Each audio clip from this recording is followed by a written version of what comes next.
Hello, and welcome to the Ideal Forever Partner Magnet podcast, the show where we explore the infinite benefits of creating the relationship of a lifetime, attracting our ideal forever partner like a magnet, and living our best life as the highest and best version of ourselves. I'm your host, Arell Holloway. I'm the results coach, fitness expert, former real estate investor, and founder of UTAIY, Unveiling the Angel in You, and the World Impact Compound Movement. This podcast is for overachievers and romantics that never learned the art of love relationships. That was me. Anyone wanting to improve their relationships and receiving and having, as well as giving unconditional love.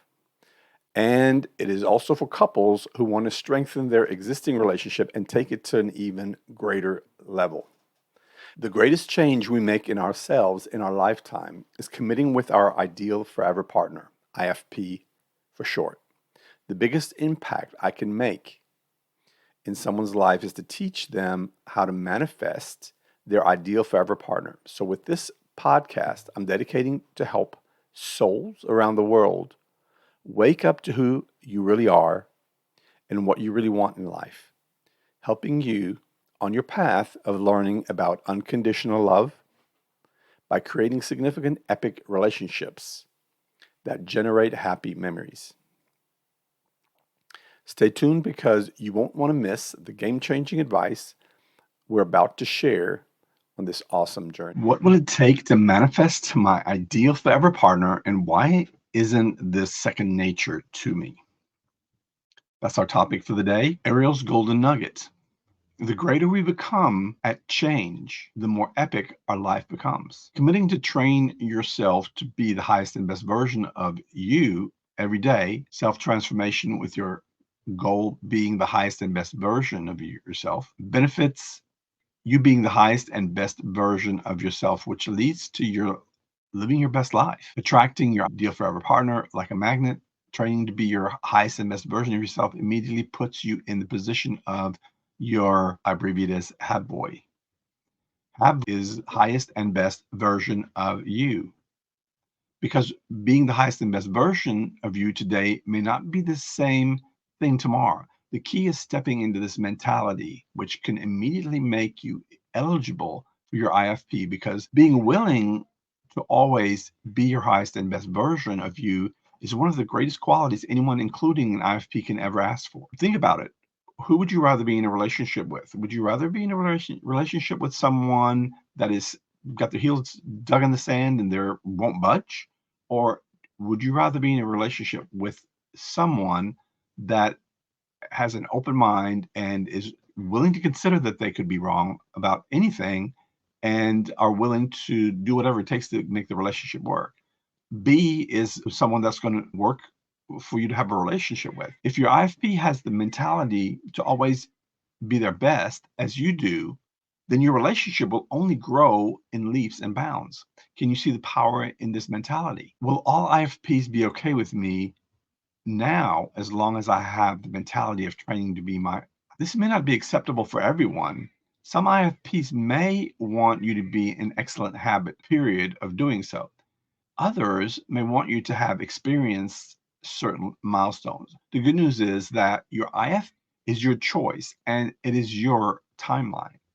By that I mean you can choose to change certain aspects of your IFP avatar according to the importance of your timeline or how quickly you want to manifest your IFP in your life. By this I mean you may have in your heart that you may want to be committed and living with your IFP within 1 year, and your current IFP avatar standards are such that they want you to be training for a minimum of maybe 2 years of being the highest and best version of you in order to match you to their IFP avatar that they designed. In this case, you may want to consider changing one or more aspects in order to meet your 1-year timeline. Should you compromise here? Compromise in the sense of negotiating with yourself can be valuable. Compromise that leads to settling should never be an option. Changing our IFP avatar design to suit us better can be valuable if Our mentality in doing so is based on negotiating to get what we want and dropping certain requirements that really don't mean as much to us as we previously believed when we first designed our IFP avatar. Excuse me. To clarify this further, in this process, we learn the things that are the most important things to us. And those things may change over time, and they may change in the process of while you're doing this, while you are designing your IFB avatar, and while you are in the process of manifesting and taking steps to meet your ideal forever partner. After reevaluating our IFP avatar design, we realized that this eye color is nowhere near as important as having the top three qualities like kindness, attractiveness, and great character. In the comparison of these attributes, eye color seems insignificant. And if we were to pass this IFP candidate eye because of something that isn't that important to us after reevaluating, then we could be making a detrimental mistake in judgment. Reminder, we are seeking what we want and not who we want. And I know this is a weird thing that I'm saying, but the avatar is about what we want and not who we want. Of course, once you start dating people, you're going to realize, hey, that is the person I want to spend my life with. That's the person I want to be my best for and commit to them. And so that's different. At that point, then you change who you want to be in a relationship with. But for right now, it's about what we want in an IFP avatar. And that's really important to remember. That reminds me of a story of a very good friend of mine who just had his heart broken by a girl that he thought was everything that he wanted. She just did not feel the same way that he did. And she liked him a lot. They dated, but it was not this I want to spend the rest of my life with you thing for her. And it was definitely for him. And why am I telling you this story? He ended up staying with me. And I mean, he was just moping around the house and just had his heart just stomped and just couldn't get out of this rut. And it was because he had lost sight. This is super important. He had lost sight of what he wanted in an IFP, and he got stuck on who he wanted. Because the truth is, if you have two people and they decide what they want, and these two people match together, then if one person completely goes off the rail and no longer decides to be their highest and best version of themselves, and or maybe become abusive, and that person is no longer their IFP, and that person has to make a decision. Can we get back to where we were? Because you are no longer what I want in a person. You have straight into something else. So I think it's really valuable to always have your standard of what you want in a person for both of you and hold each other accountable to that. Reminder again, we are seeking what we want in an IFP avatar and not who we want. Okay. Again, obviously, and this is a really sticky point. I think my friend, until he got and heard me when I said, I even had him rewrite his avatar. And he, of course, he got confused and he got the two mixed up. But eventually, the hurt was so much. Eventually, in order to survive, he had to snap out of it, or he chose to snap out of it. He didn't have to, but that's just the kind of person that he is. He's just was like a super awesome growth person, but he just was stuck in this. So until he got back to what he wanted instead of who he wanted, what he wanted created freedom for him, and he was able to find that in another person. And they're married now, and they have a baby and a happy family, and he has an amazing career. And they've actually started a completely sustainable village in Costa Rica. And the reason I feel like I told this story was he could not get out of that well. He was literally in a well until he moved his focus back on what he wanted. And I think that's important for all of us to get. Sorry, I'm not going to beat that horse any harder. However, when we meet someone so close to what we want compared to our IFP avatar, then it would be unwise to not consider this candidate just because they don't match every single box we decided in detail is what we wanted in our avatar. The IFP avatar designing is just the first step in determining what we want in our IFB. The actual dating and selection process levels us up to prioritizing what actually means the most to us and what doesn't.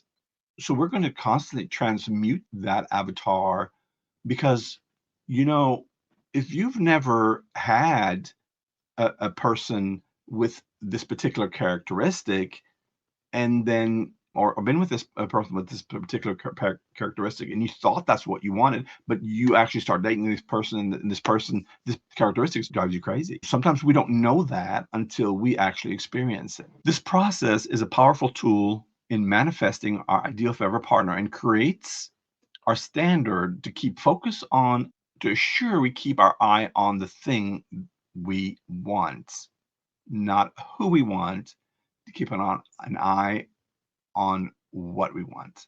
Reevaluating and negotiating are also powerful tools that will help us decipher and use this valuable information to reach our goal to live our best life with our ideal forever partner and live happily ever after. So it's a process. Okay, why am I using this fairy tale phrase that triggers many people into thinking that this is something impossible? And I'm talking about happily ever after. Okay, so first of all, happily ever after is like a phrase. It's like you're all in. It's like you're completely committed to this person. You're all in. You whatever problems come up, you're going to figure them out. Okay, to me, that's what happily ever after means. It, obviously, we're not going to be living with them happily ever after because mortals, human beings, we expire, we die. So my point with that is happily ever after is a aspiration. And I mean, my belief system is I believe that we take our love that we experience here on this planet and our happy memories, and we take those with us. I believe that's why we're here. And happily ever after means that if you create the most beautiful life that you can and the happiest memories, and you take those with you, then you can enjoy those for eternity. So that's my take. I'm sticking to it. Is there anything that pulls me out of my happiness? I'm using this phrase also because I believe I experience being happy all the time. And that is when people ask me, that's not really possible. Is there anything that ever pulls me out of that? Of course, yes, I'm human.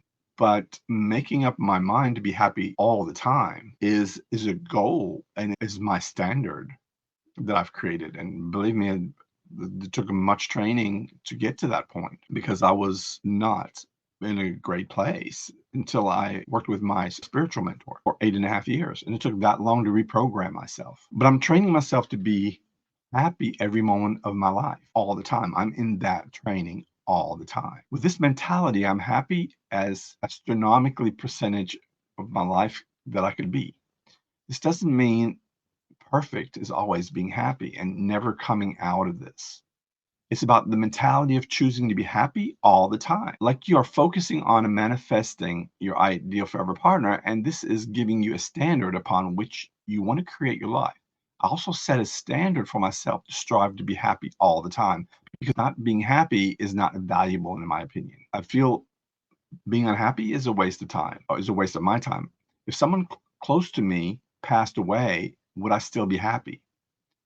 I certainly would strive to be because I don't believe I have to punish myself or don't deserve to be happy no matter what my exterior circumstances are.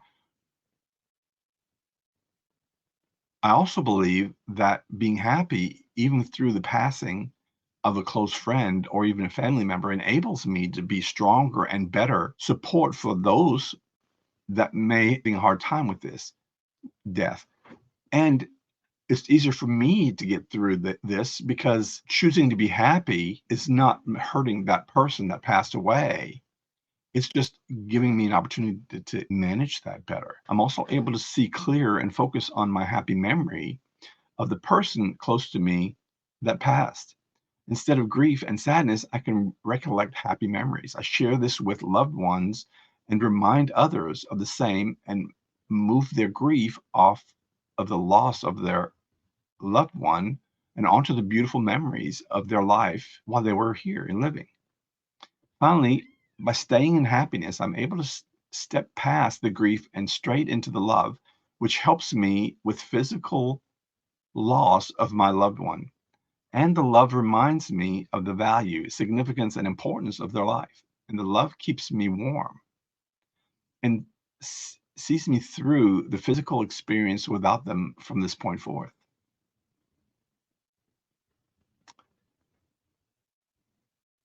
Why isn't manifesting my ideal forever partner second nature? Why is that not something that is so simple for us to do? It's all about programming. When we're young, it's our parents' job to write a program for us. And when we develop our own minds and we develop our own free will, then it's time for our parents to guide us and teach us how to write our own program. And this is not taught in the world today by probably 90% of the people on this planet. So many of us grow up dysfunctional in relationships. And so we grow up lonely, or we try to settle with someone because we're afraid to be alone. And that's our world today. Another danger of not having a parent teach you how to write your own program is there are many, many people that are taking their child program into their adult lives, meaning that we become adults and we're still running our child program, which is the reason why many of our relationships don't work. They can't work. The only kind of relationship an adult that's running a child program can have is a relationship with someone else that's an adult that's running a child program. Think about it for a moment. Whether you're running a child program or an adult program, you can deduct this, makes sense. If an adult is running an adult program and they meet an adult that's running a child program, they're not going to want anything to do with that person. It's not going to work because they're not going to put up with that. So striving to learn how to create an adult program is the only way, the only path to making our life work. I launched the 2024 Inner Peace Challenge, where you can learn how to create inner peace for yourself that will automatically share it out into the world, touching others with inner peace for yourself. Consider to accept this challenge. I created a profile page, and the link to it is WICM, which stands for World Impact Compound Movement, WICM.love. Go there and check it out. It is super awesome. And sometimes when we can't figure out what's going on with us in our life, or we can't figure out how to get our life on the path that we want it to be, it's really powerful to help others or nice things for others.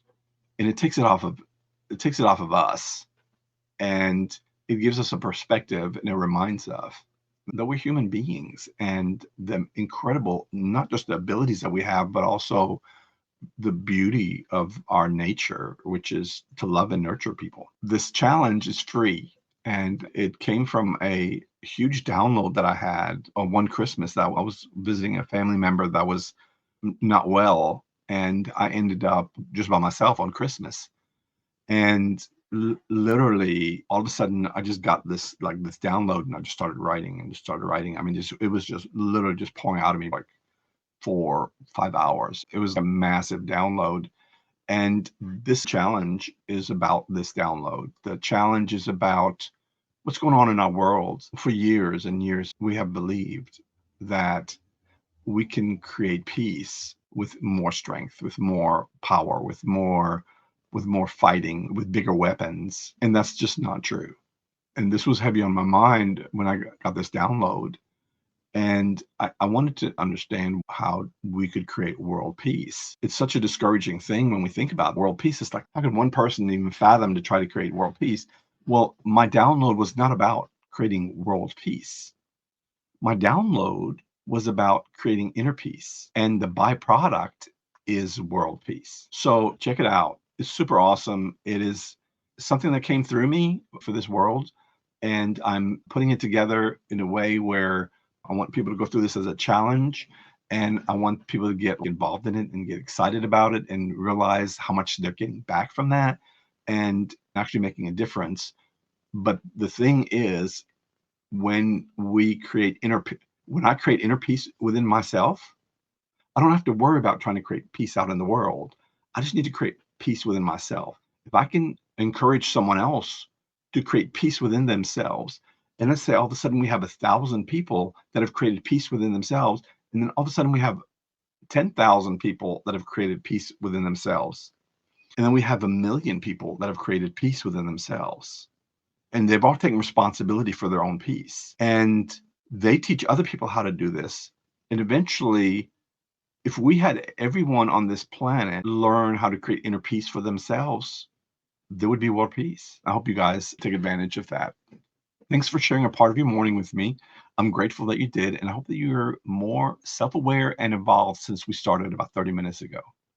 If you can shift in this short of a time, imagine what you can do and accomplish in a whole day, 1 month, 1 year. And it's all about who we surround ourselves with. But a wonderful saying about the person that we are is a direct mirror of the 5 people that are closest to us. And for the longest time, I didn't understand that it doesn't have to be a physical person. It can actually be a series of books that you read about from someone that has touched you, and you relate to that person. You can understand how they're presenting something that's going on with you, that is sorting that out and is helping you get through that. That can be one of your 5 people. Another one of your 5 people can be someone like Jordan Peterson, who I think is a very powerful person. And he's a chilling truth teller, and I love that about him. And the thing that he does is he goes within, and that's what my mentor taught me. He doesn't form answers for any other reason other than what is in his belief system, and he allows answers to come through him as well.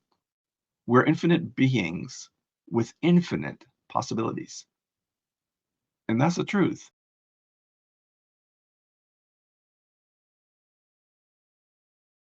If you've enjoyed today's episode, please rate, review, and subscribe to the Ideal Forever Partner Magnet podcast. Your support helps us reach more souls in search of their unconditional true love. Check us out everywhere podcasts. Remember, you have the power to create heaven on earth through unconditional love. This is your life, no one else's. Grasp the courage to strive for the highest and best version of you and live your best life. Thank you for joining me on this epic journey.